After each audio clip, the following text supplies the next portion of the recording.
Everyone in my social circle knows that I've been smitten with Sophia since I was a kid. As her loyal follower for years, I'm well versed in her preferences and always rush to meet her needs. She likes black, so I gave her black stockings. She's interested in foreign languages, and I presented her with French polka dot socks. She loves flower arranging, and I offered her floral pattern thigh-high socks. I tried my best to please her wholeheartedly, never expecting that on our wedding day, she would jilt me and run abroad to save her first love.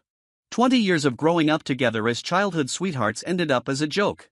I was dressed in an 8-digit valued suit, surrounded by stockings worth billions, and I completed this grand yet desolate wedding alone. Just when everyone was waiting to see me make a fool of myself, I laughed the loudest. I thought to myself that there are plenty of women out there, and I could treat someone else well just as easily. But there's only one business empire. I not only coveted her, but I also highly valued the wealth behind her. The story begins. If you like it, remember to subscribe. Sophia's plane had taken off. I locked myself in the lounge and had a hard time squeezing out a single tear. My hot-tempered dad, Mark, was shouting curses outside the lounge. Sophia's father was also angrily dialing one phone number after another, vowing to catch Sophia as soon as she landed. There were 2 messages on my phone. One was from Sophia: James, wait for me to come back. I'll give you an explanation. The other was a photo of her. In the picture, she was hurrying towards the boarding gate, anxiously making a phone call. The mermaid-style dress she was wearing was the wedding dress that I and the designer had painstakingly refined the details of. The jewelry headdress I had carefully selected was hanging loosely on the ends of her hair.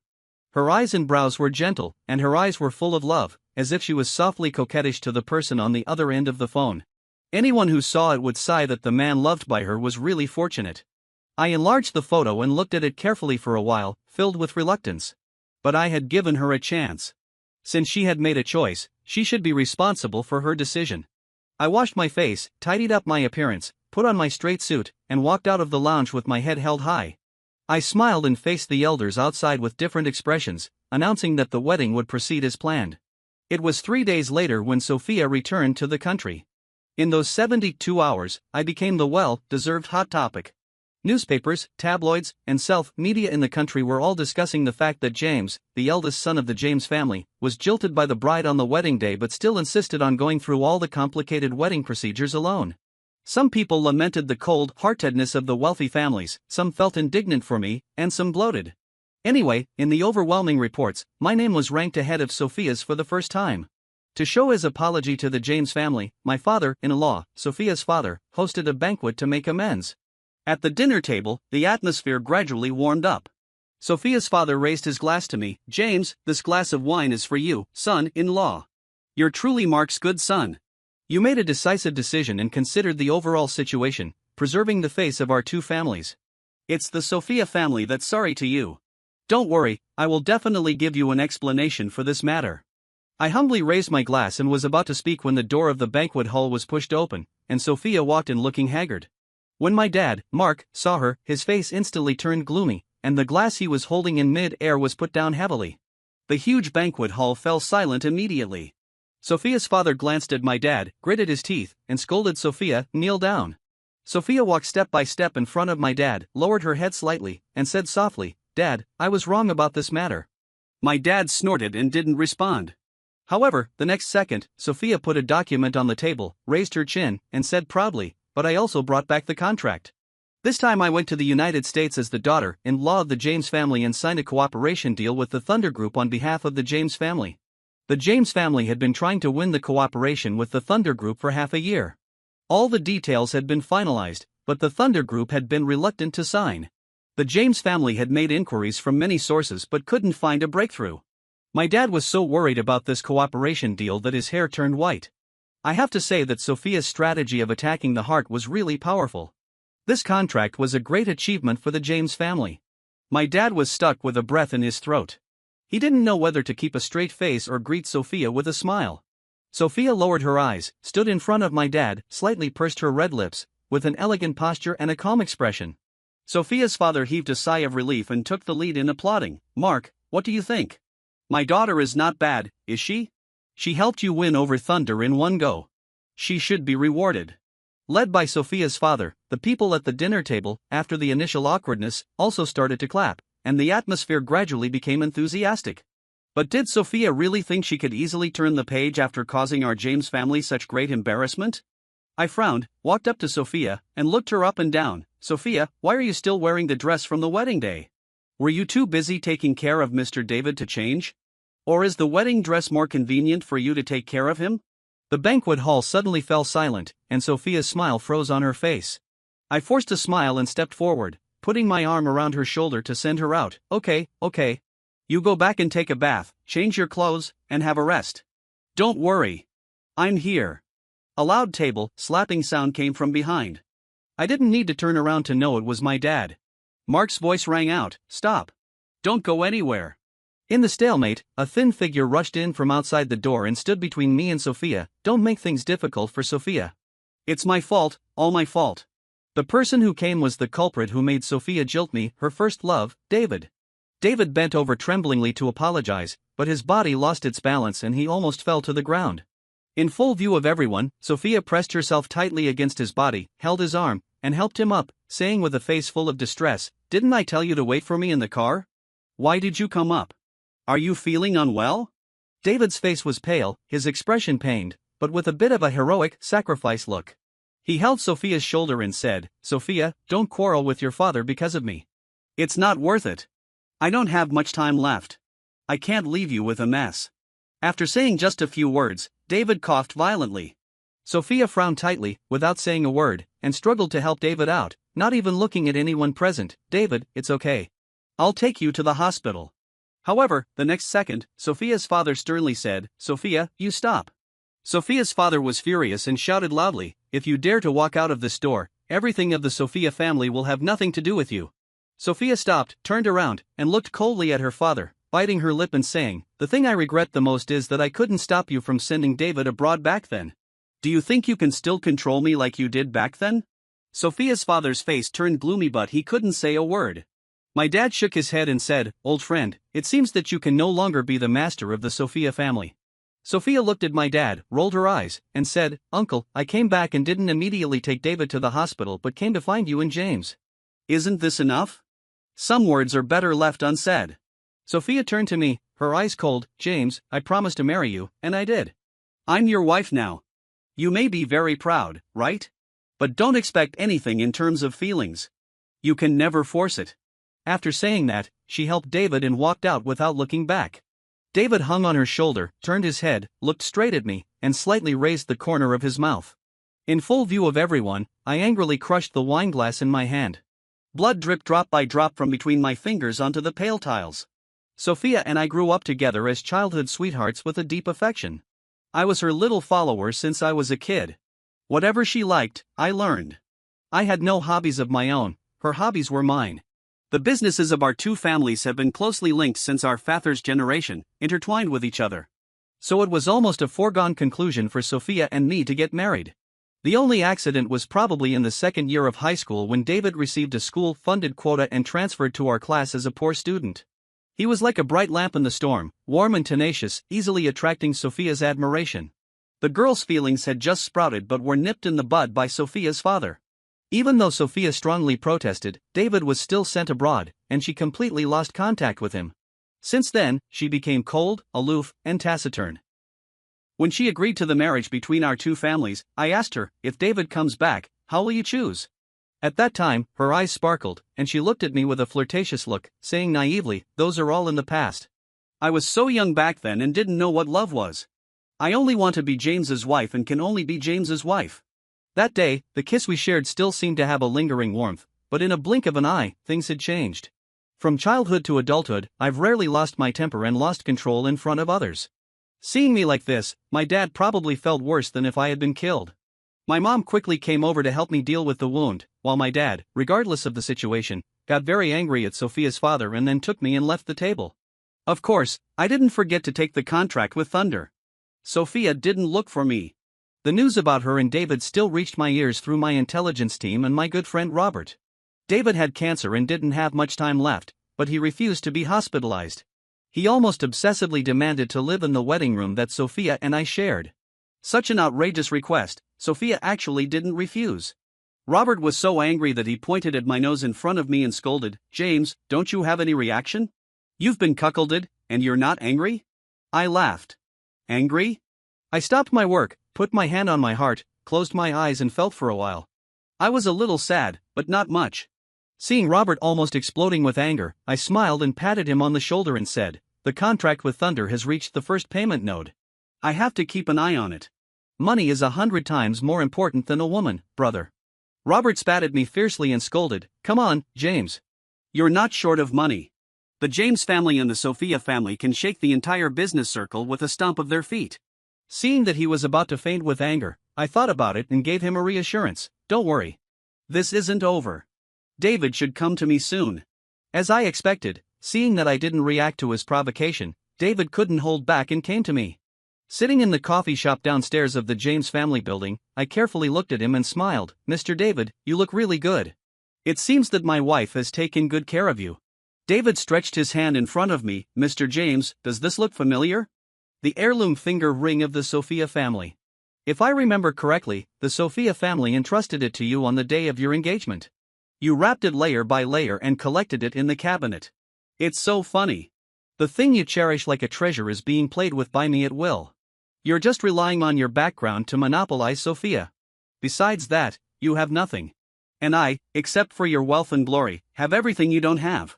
Looking at David's arrogant appearance, I somehow found it very funny. "Mr. David, congratulations on your dream coming true. There's a detail you may not have noticed, but I want to remind you." I paused and continued, "Sophia's father sent you abroad. For so many years, you tried every means to contact Sophia but couldn't. Guess who happened to reveal the news of our wedding to you just before my wedding with Sophia? And why could you suddenly get through to Sophia's phone number, which you couldn't reach for 10 years? David was stunned. He stared at me with wide eyes, unbelieving, and said in a daze, "It can't be you, right? Are you crazy?" I leaned back on the chair, looked at him with a smile, and didn't speak. David looked at me for a long time, and his eyes began to flicker. He panicked and asked, "James, what on earth is your purpose?" I laughed as if I had heard the funniest joke and replied indifferently, "Mr. David, do you still need to ask this question? Of course, I want to defend my family and keep my beloved wife. I chased Sophia for more than 20 years to marry her. How could I give her to you? You still need to work harder." David was furious. He picked up the coffee cup on the table and wanted to throw it at me. I took out a document and handed it to him. When he saw the words on the document, David's face instantly turned pale, and he stammered, You, how do you have this?" I smiled, put on my coat, and stood up. "Mr. David, I won't let you two go free. Let's each rely on our own abilities." A few days later, I was invited to the 20-year-old birthday party of William, the youngest son of the William family. As soon as I entered, I happened to see William punch David in the face. With a bang, half of David's face visibly swelled up. William was obviously furious. He grabbed David's collar, gave it a hard tug, and David fell clumsily to the floor. William was about to step forward again when Sophia's voice came over. "William, why are you hitting him?" William stopped, turned his head to look at Sophia, his eyes full of anger.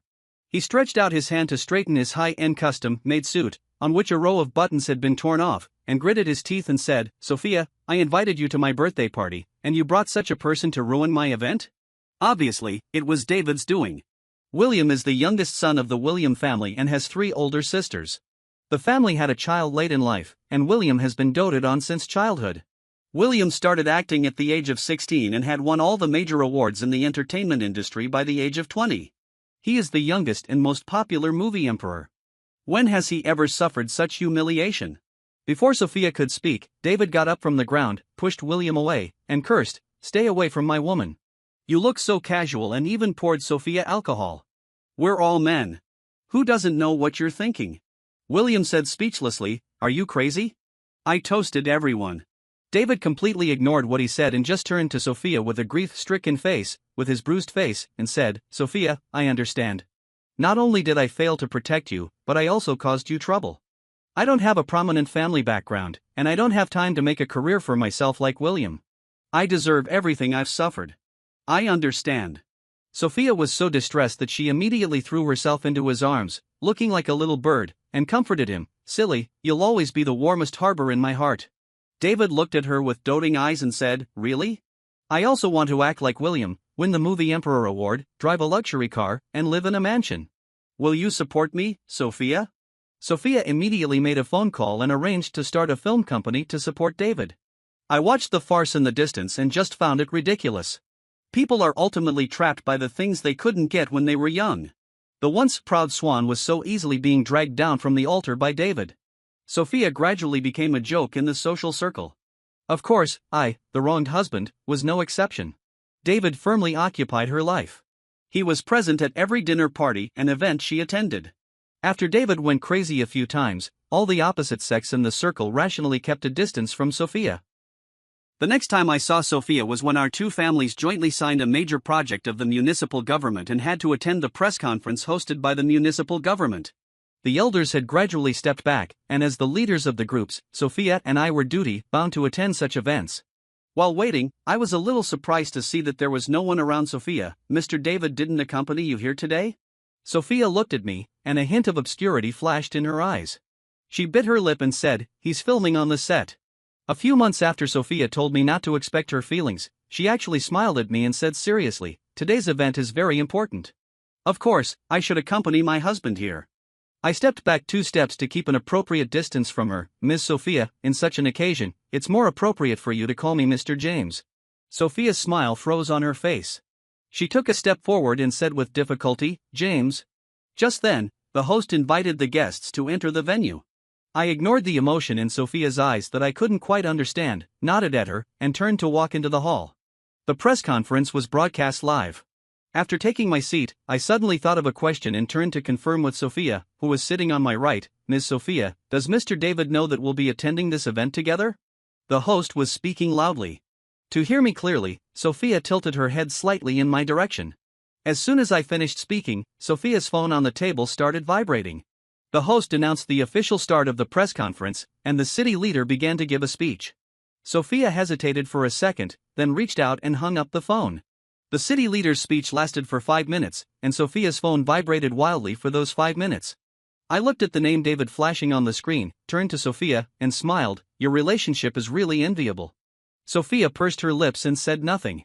After the speech, it was the turn for the winning enterprises to make statements. The live broadcast camera focused on me. I stood up, but after sitting for too long, my blood circulation was poor, and my legs were numb.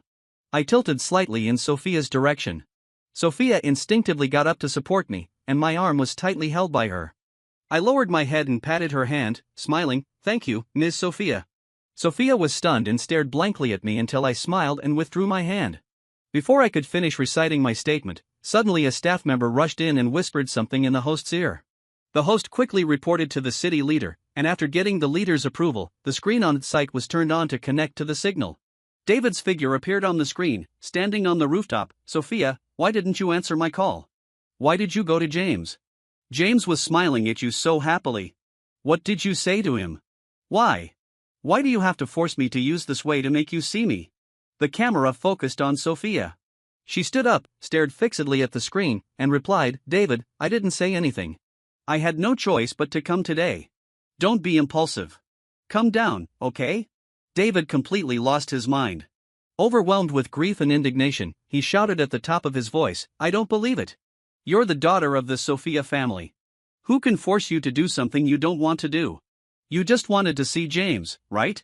Since we got married, you've been with me all the time. Now you suddenly want to see him.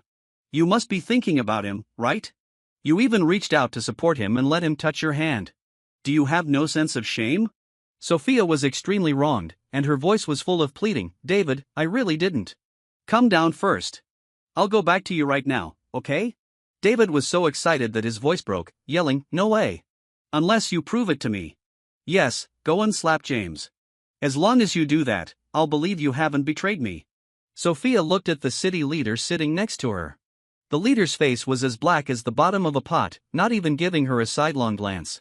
Sophia finally broke down and shouted hysterically, "David, stop going crazy." As soon as she said this, David went berserk. He rushed down from the rooftop, got into his car, and then charged into the crowd. There were many onlookers at the scene, and they had no time to dodge. We could only watch helplessly through the screen as some people were knocked to the ground. David didn't stop and drove away directly. When we arrived at the scene, the police and ambulances were already there. The scene was in chaos, with injured people lying all over the ground, bloodstained and horrifying. I made a prompt decision to arrange for the staff to open all the doors of the RVs and help the slightly injured people into the RVs to rest. While I was busy, I heard Sophia's phone ring. David's shrill voice reached my ears. "Sophia, help me. The car hit a tree. I'm stuck, and I'm bleeding a lot. I want to see you." I looked back. Sophia was busy arranging the injured, so she turned on the speaker. Hearing David's words, she immediately stood up and asked nervously, "David, where are you? I'll come to you right away." With that, she started to walk out. I sighed and called out to her from behind, "Sophia, with such a big incident happening, you can't leave. The film company is a subsidiary of the Sophia family. If the follow-up resettlement work is not done well, it will seriously affect the image of the Sophia family. You must stay and deal with the aftermath." Perhaps hearing my voice, David became even more excited and continued to play the victim. "Sophia, I may never see you again. I love you. If I die like this, please forget me." Sophia hesitated. Her eyes were full of pain and struggle. After a moment, she tightly pursed her lips, grabbed my sleeve, and choked, "James, I beg you. Please take care of this, okay? David is in the late stage of cancer. He doesn't have long to live. I will definitely pay you back for what I owe you." Before I could respond, Sophia turned to leave. I smiled and said, "Sophia, speaking of which, do you know what my nickname Grain Buds means?" She paused for a moment. Maybe she heard it, maybe not, but she didn't look back and just walked away. I sighed and said to myself, grain buds is one of the 24 solar terms in China, which means that crops begin to ripen, and the harvest season is coming. This was an extremely bad mass incident. Sophia's act of deserting the scene was filmed by passers-by and spread on the internet, adding insult to injury to the Sophia family, which was already in the center of public opinion. I worked around the clock for 48 hours. As Sophia's husband and the representative of the two families, I took charge of the overall situation, comforted the injured, and came up with a practical compensation plan. When I finished dealing with everything and dragged my tired body out of the Sophia family building, I was startled by the figure standing at the door. It was Sophia. Her eyes were red, her face was covered with tears, and she seemed to be on the verge of breaking down at any moment. She choked, "James." When she opened her mouth, her hoarse voice made it almost impossible for me to hear what she was saying. She continued, "James, David was arrested, and my dad was so angry that he had a heart attack. He's still in the ICU being rescued." I looked up at the sky. The sky was already showing a faint glow of dawn, and a ray of morning glow was struggling to pierce the darkness, as if it didn't notice Sophia's tragic situation at all. I smiled at her and said something rather random, "Sophia, look, the sky is getting bright." Sophia's father finally regained consciousness. Sophia and I rushed to the hospital together. When Sophia's father woke up, half of his hair had turned white. When he saw Sophia, he closed his eyes in disappointment and turned his head to the side. Sophia's mother's eyes were swollen like walnuts from crying. She got up, took my hand, and tears streamed down her face again. Before Sophia could speak, her phone rang. She hesitated for a moment and turned on the speaker. A voice came from the other side. "Hello, is this Miss Sophia? Mr. David is detained in our detention center. He insists on seeing you." After we refused his request according to the regulations, he bit his tongue and tried to commit suicide. We found out in time, and Mr. David only suffered minor injuries. Before the person on the other end could finish speaking, Sophia had already turned around and rushed towards the door. Sophia's mother shouted, "Sophia, come back here." As she said this, Sophia's mother burst into tears. Sophia hesitated for a moment, then opened the door and walked out without looking back. Sophia's father closed his eyes in pain, and a tear rolled down from the corner of his eye. I stood there, and the atmosphere was extremely awkward. Just as I was hesitating whether to leave, Sophia's father's special assistant rushed in, out of breath. "Chairman, something bad has happened." I reflexively grabbed him and asked, "Assistant Joseph, what's going on? Speak slowly." Assistant Joseph was so out of breath that he couldn't speak for a moment as he looked at the chairman lying on the hospital bed, his face ashen. Sophia's father waved his hand and said, "It's okay. Speak." Only then did Assistant Joseph say cautiously, "We just received a notice from the municipal government. They are very dissatisfied with Sophia's performance in this incident and require the Sophia family to withdraw from this project or consider replacing the general manager." Sophia's mother stood up in a panic. Sophia's father, lying on the hospital bed, gasped for breath, and the blood pressure monitor beside the bed beeped frantically. I quickly pressed the service bell by the bed, but before the nurse arrived, Sophia's father couldn't catch his breath and fainted. Sophia's father had a stroke. Fortunately, he was rescued in time and his life was saved, but he was left paralyzed on one side of his body and would have to spend the rest of his life in bed. When Sophia received the news and rushed back from the detention center, what awaited her was the notice that the group had decided to replace the general manager, and the person to take over was me. She stood outside her father's hospital room for several days, but her father didn't want to see her. One late night, after finishing my work, I was so tired that I decided to sleep in the office for the night. Just as I turned off the lights, my phone started vibrating. It was Sophia calling. After a moment of hesitation, I answered the phone and asked, "Sophia?" The receiver was quiet. I called out again, "Sophia?" Sophia must have been crying. Her voice spread like mist in the late-night air. "James," I brought back the finger ring and put it back in its original place. "It's been so many days. Why haven't you come back to get it?" Afraid of hurting her feelings, I carefully chose my words and replied, "Sophia, you know that I've never used things that others have used since I was a child." She was silent for a long time. Then I heard her laugh self-deprecatingly and ask in a sad tone, "Including people, right?" I didn't know how to answer, so I just replied with a hum. It was late at night. Perhaps because I didn't hang up the phone, it gave her a chance to vent her pent-up feelings. Sophia laughed and cried on the phone, "James, David lied to me. He didn't have cancer at all. He just used the cancer to deceive my sympathy. No wonder he refused to go to the hospital and insisted on staying at home. It was only when he had a physical examination in the detention center that I found out he wasn't sick at all, not at all." At the most emotional part, Sophia sobbed, "James, I regret it so much. I hated my dad for more than 10 years because of such a person. I missed our wedding for him and hurt your heart. James, after going through all this, I finally realized that in this world, only you are truly good to me." As Sophia spoke, I listened quietly. The gentle evening breeze blew in through the window. In a trance, I remembered that year when David was sent abroad by Sophia's father. Sophia took her anger out on me, losing her temper at me at every turn. But I was worried about Sophia. Every night when she got drunk in the bar with her girlfriends, I would go to find her and take her home. The evening breeze that night was as gentle as it was tonight. Standing outside the private room, I heard Sophia's girlfriend ask her, "Sophia, James looks so pitiful running around the world looking for you every day. You might as well make it clear to him. Don't keep stringing him along and let him give up." With such a gentle evening breeze, how did Sophia answer? Sophia said, "If it weren't for the marriage with James, David wouldn't have been treated so unfairly. David is suffering alone abroad. Why should James be so complacent? Not only will I marry him, but I'll also take over the James family and make him a joke to the world." I came back to my senses from my memories. Sophia stopped making noise. She should have fallen asleep. Her sobbing breathing came through the receiver. I smiled softly. "Sophia, James won't wait for you forever. James has already moved on a long way." On a sunny afternoon, William and I went to the detention center to visit David. The double torture of his body and mind had made him extremely haggard. He looked more like an oil lamp on the verge of being extinguished by a rainstorm. Through the thick bullet-proof glass, David stared at me fiercely, his eyes full of hatred. He gritted his teeth and said, "James, are you here to show off your victory?" I smiled softly. "David, do you still think I consider you an opponent to this day? You're just a pawn." I turned on my phone and showed him the photo of Sophia in a mermaid-style dress at the boarding gate. My people were able to take a photo of Sophia boarding the plane. If I wanted to, I could have stopped her. That day was also the last chance I gave her. David seemed to be struck by something. He finally realized, "You deliberately leaked the news of your marriage to me?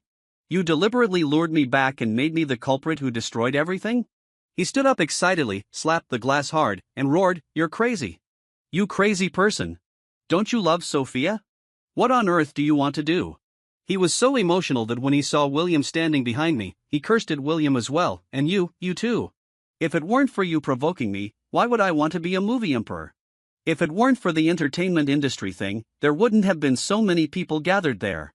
I wouldn't have committed a crime, wouldn't have been locked up, and Sophia wouldn't have found out that I was faking my illness. You two have ruined my happy life, ruined it." I said somewhat helplessly, "Why do you still think my target is Sophia to this day?" "My target has always been the Sophia family." David was held down on the chair by the prison guards, still cursing. "What does that have to do with me? Your rich people's games, what do they have to do with me? Why drag me into it?" I stood up, stared into his eyes, and said, "When you shamelessly insisted on living in my wedding room and took my finger ring without asking, why didn't you think about why you were getting involved in the rich people's games?" David broke free from the prison guards, rushed to the glass, and roared, "James, you wait. I will definitely tell Sophia, definitely. I took 2 steps back, waved at him with a smile, hung up the phone, and turned to leave. On the way back, William asked me, "How were you so sure that Sophia and David would fall into the traps I set for them one by one?"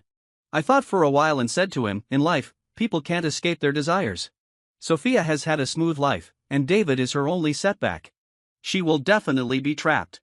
And David, he didn't give up in the past 10+ years abroad and tried every means to contact Sophia.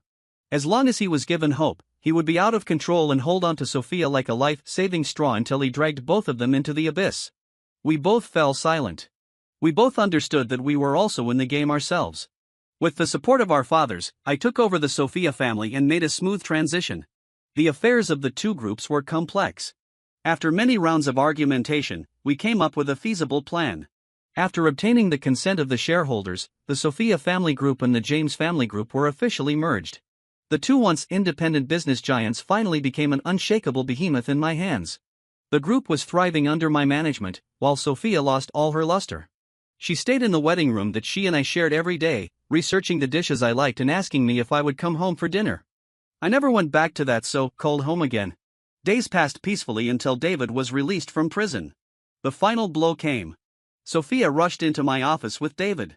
Her eyes were red, and she seemed on the verge of collapse at any moment.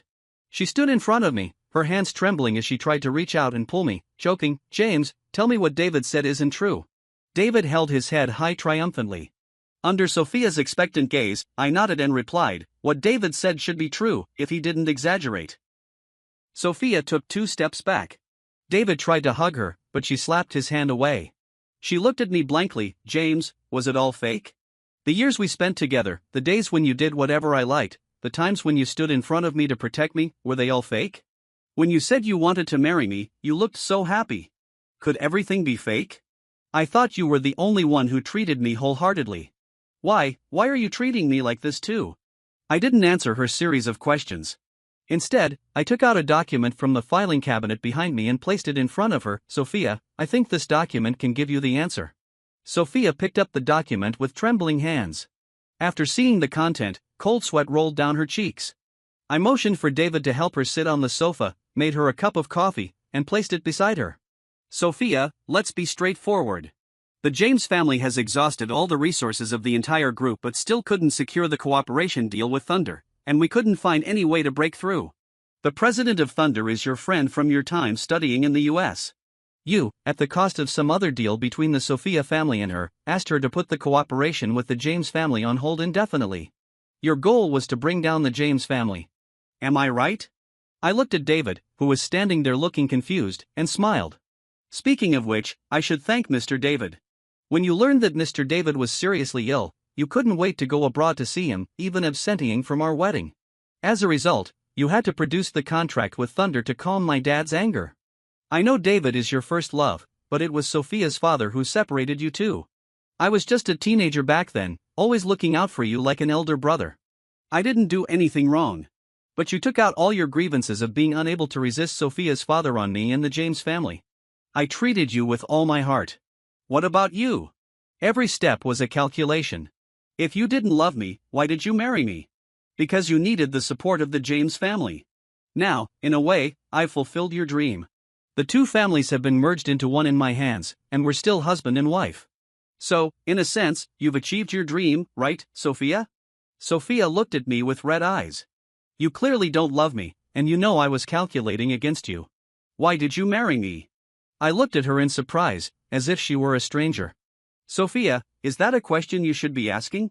You becoming the daughter-in-law of my James family was the biggest help in completing my entire plan." Sophia was silent for a very long time, so long that I almost lost patience. Finally, she stood up, didn't say a word, and walked step by step towards the door. With her hand on the doorknob, she turned back and said word by word, "James, I'll take back everything that belongs to me." In the following days, Sophia made a lot of efforts, but all of them failed. The two groups had already merged. She struggled for 2 years, but aside from a small amount of dry shares that could earn her some dividends, she had almost no power.